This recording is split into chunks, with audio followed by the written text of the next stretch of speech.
All right, let's dive right in. Today we're going to break down one of the most explosive and just all-encompassing poems ever written, Psalm 150. You really have to think of it as the grand finale, you know? It's the fireworks display at the very end of this entire ancient songbook. So let's get into the anatomy of this universal song. We're actually going to start at the end. This right here is the final, thunderous command of the whole psalm. And our goal today is to really understand the journey, how this super short poem builds layer by incredible layer to this amazing universal climax. So, every great performance needs a stage, and it needs a reason, right?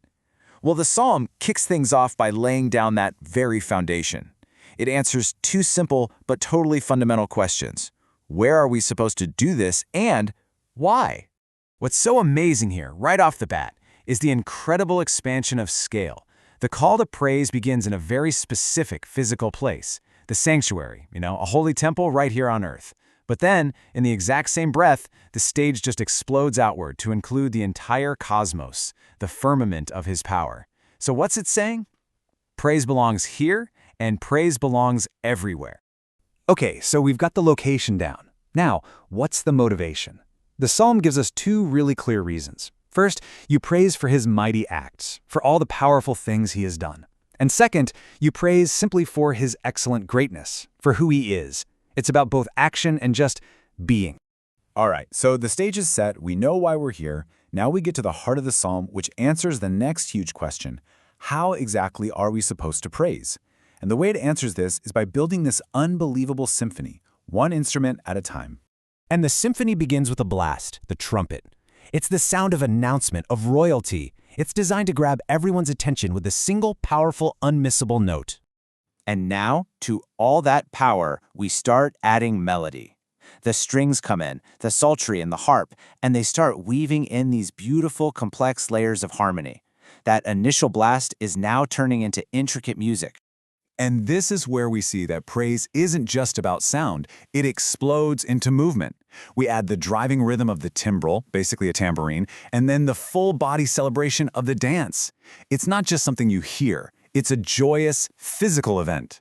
But we're not done. The orchestra is still getting bigger. More stringed instruments are joining the chorus, and now we add organs, which were likely some kind of ancient pipe or wind instrument. It just thickens the texture and makes the sound even richer. Can you feel that energy just escalating? Now we get the percussive crash of loud cymbals. This is not subtle at all. It's a force that's driving the symphony higher and louder and way more intense. And then the peak, the final instrumental hit, the high-sounding cymbals. It's that final shimmering, piercing sound that just cuts through absolutely everything. It's a breathtaking climax to this whole musical buildup. So, let's just pause for a second and appreciate what's just been put together here. We've got wind instruments, strings, a whole percussion section, and movement. This isn't just a song anymore, is it? It's a complete sensory experience, a full-on, multifaceted symphony of praise. So the orchestra has hit its peak. The sound is just immense. But the psalmist has one last question it needs to answer, and honestly, this is where the scope expands beyond anything we've seen so far. Who, at the end of the day, is supposed to be a part of this? And this right here, this is the crucial point. This is the whole game. After building this magnificent human orchestra, the psalmist just throws the doors wide open. The final invitation isn't just for the musicians or the dancers, it is for everything that hath breath. That is the most radically inclusive invitation imaginable. It turns a human song into a universal biological command. Okay, so now let's just trace that echo of the psalm and look at its incredible journey. It really is a masterclass in structure, isn't it?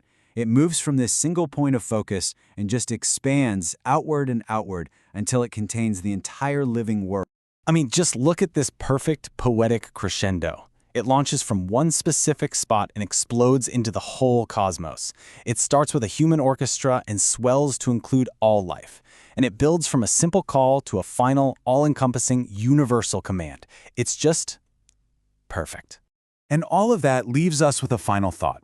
This ancient poem builds an incredible symphony of sound and movement and life, inviting literally everything that breathes to join in. So the question it leaves echoing through time for us is this. In our own very noisy world, What does it truly mean to join a universal song?